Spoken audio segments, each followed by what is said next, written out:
अलीगढ़ के पूर्व सांसद और 4 बार के विधायक रहे सपा नेता चौधरी विजेंद्र सिंह ने कहा कि भाजपा ने जिस समाज के व्यक्ति को प्रदेश अध्यक्ष बनाया, समाज की बुनियादी समस्याओं का समाधान करे। भारतीय जनता पार्टी ने किसानों से जो वादे किए थे उन वादों को ध्वस्त कर दिया, एक भी वादा पूरा नहीं किया। फसलों की एमएसपी का रेट देने से इनकार कर दिया। जाटों के बच्चे जो मिलिट्री में जाते हैं, अग्निपथ स्कीम लाकर युवाओं के भविष्य को समाप्त कर दिया है। चौधरी विजेंद्र सिंह पश्चिमी यूपी के जाट नेताओं में गिने जाते हैं। भूपेंद्र हुड्डा से नजदीकी संबंध है, कांग्रेस से सांसद और विधायक रहे, अब समाजवादी पार्टी में बड़े जाट नेता के रूप में जाने जाते हैं। उन्होंने बताया कि कभी जाट समाज के लोग भारत सरकार में ओबीसी श्रेणी में आता था, उसको भाजपा ने समाप्त कर दिया। अगर सरकार में नैतिकता है तो बुनियादी सवालों को पूरा करें। जाट समाज को ओबीसी श्रेणी में शामिल करने के लिए पार्लियामेंट में बिल दिलाएं। इसके साथ ही अग्निपथ स्कीम को समाप्त किया जाए। किसानों के आंदोलन की जो मांग थी उसे पूरा किया जाए। किसानों को फसलों का एमएसपी रेट दिया जाए। भाजपा केवल लॉलीपॉप देकर पश्चिमी उत्तर प्रदेश को भ्रमित कर रही है। उन्होंने कहा कि भूपेंद्र सिंह चौधरी सीधे और भले व्यक्ति हैं, आरएसएस से जुड़े हैं, राजनीतिक संघर्ष का लंबा इतिहास नहीं है। उन्होंने कहा कि सन 2024 में भारतीय जनता पार्टी की जमीन खिसक रही है, तभी पश्चिमी उत्तर प्रदेश में गुमराह करने के लिए चौधरी भूपेंद्र सिंह को प्रदेश अध्यक्ष बनाया गया है। वहीं गुलाम नबी आजाद के कांग्रेस छोड़ने पर उन्होंने कहा कि आजाद साहब बड़े और अनुभवी नेता हैं। जब किसी को अपमान महसूस होता है तो वह स्वयं कदम उठाता है। छापेमारी लगातार हो रही है, चाहे वो कोई बस भाजपा को छोड़ के सभी पे छापेमारी हो रही है। इन्हें छापे मारने हैं तो अडानी, अंबानी, टाटा, बिरला, डालमिया, जिन्होंने चंद व्यक्तियों ने देश की सारी सल्तनत को, आर्थिक संपदा को मुट्ठी में ले लिया है, उनके क्यों नहीं मारते?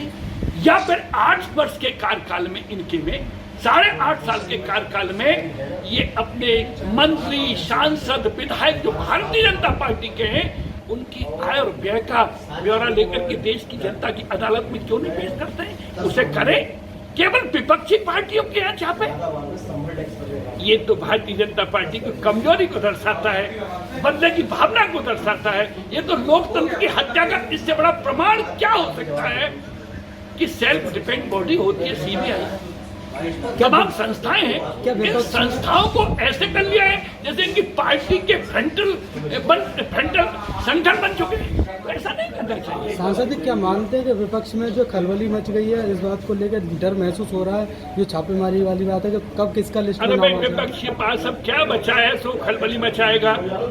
विपक्ष पर न धन है न दौलत है, विपक्ष पर संघर्ष है, जनता को टेररिस्ट किया जा रहा है, जनता को त्रस्त किया जा रहा है, सड़कों पर ना आए, कभी थोड़ा बहुत टाइम बचता है तो लालच दे दिया जाता है। तो ये सरकार नहीं है, ये एक तरीके से शहंशाही हुकूमत है। तो क्या मौजूदा सरकार ने ईडी को और तमाम एजेंसी को एक हथियार के रूप में प्रयोग कर रहे हैं? ये कर नहीं रहे हैं, ये कर लिया और ईडी को, सीबीआई को दिखा के विपक्ष की और जनता के मुंह बंद करने की कोशिश की जा रही है। इससे बड़ी दुर्भाग्य इस देश के लिए क्या हो? किसान आंदोलन में 750 किसानों की शहादत, अग्निपथ से करोड़ों नौजवानों की बर्बादी, भारतीय जनता पार्टी के भूपेंद्र चौधरी साहब के अध्यक्ष बनाने से काम नहीं आएगी। दुर्भाग्य है। जिन किसानों को पश्चिमी उत्तर प्रदेश की बर्बाद कर दिया हो, अग्निपथ ला करके करोड़ों नौजवानों के भविष्य को समाप्त कर दिया हो, आज उस पश्चिमी उत्तर प्रदेश से उठी हुई आवाज को भ्रमित करने के लिए भूपेंद्र चौधरी साहब को प्रदेश का अध्यक्ष बनाया गया है। ये तुरप का पत्ता भाजपा के काम नहीं आएगा। अगर उनमें नैतिकता है तो जो पश्चिमी उत्तर प्रदेश, जिस समाज के व्यक्ति को उन्होंने बनाया है, उनके बुनियादी समस्याओं का समाधान करें। इसी भारतीय जनता पार्टी ने किसानों से जो वायदे किए थे उनको ध्वस्त कर दिया, एक भी वायदे को पूरा नहीं किया। एमएसपी का रेट देने से इनकार कर दिया, वार्ता करने से इनकार कर दिया।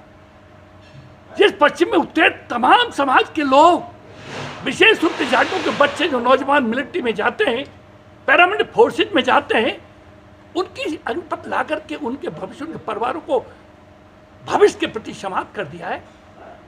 इसके अलावा एक एजेंट था, जाट समाज के लोग भारत सरकार में ओबीसी श्रेणी का जो पहली सरकारों ने चौधरी अजीत सिंह जी ने हम सब लोगों ने संघर्ष करके दिलाया था, उन्होंने इसको समाप्त करा दिया। अगर इनमें नैतिकता है तो पहले उन बुनियादी सवालों को पूरा करें। जाट समाज को भारत सरकार की ओबीसी श्रेणी में शामिल करने के लिए पार्लियामेंट में बिल लाए। इसके अलावा अग्निपथ को हटा समाप्त किया जाए। नौजवानों की मिलिट्री में पैरामिलिट्री फोर्सेज में जिस तरीके से भर्तियां हो रही थी उन्हें पूरा किया जाए।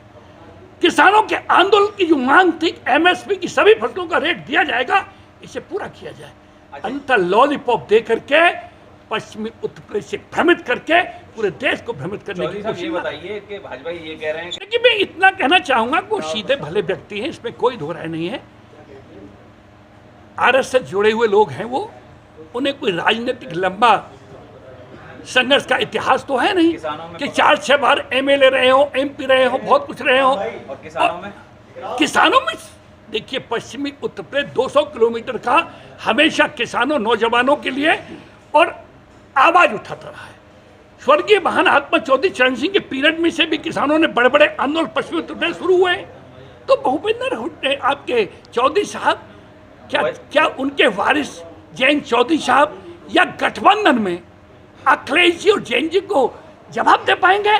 सवाल ही पैदा। तो 2024 में कामयाबी मिलेगी नहीं? 2024 की ये जमीन खिसक रही है भारतीय जनता पार्टी की, तभी तो उत्तर प्रदेश पश्चिम में गुमराह करने के लिए भूपेंद्र चौधरी को लाने का प्रयास किया गया है। अच्छा, एक सवाल और, गुलाम नबी आजाद के साथ आप रहे हैं, उन्होंने कांग्रेस से इस्तीफा दिया है, तमाम आरोप कांग्रेस पर लगाए, क्या कहना है? देखिए, आजाद साहब बहुत बड़े नेता हैं, बड़े अनुभवी नेता हैं। जब किसी को अपमान महसूस होता है तो अपने कदम अपने आप उठाता है। मैं इतना ही कहना चाहता हूँ कि इस तरीके की पुनरावृत्ति होने के कुछ कारण होंगे, उन लोगों पर मैं स्वयं मुझे बोलने का अब कोई अधिकार नहीं है। Thank you. धन्यवाद।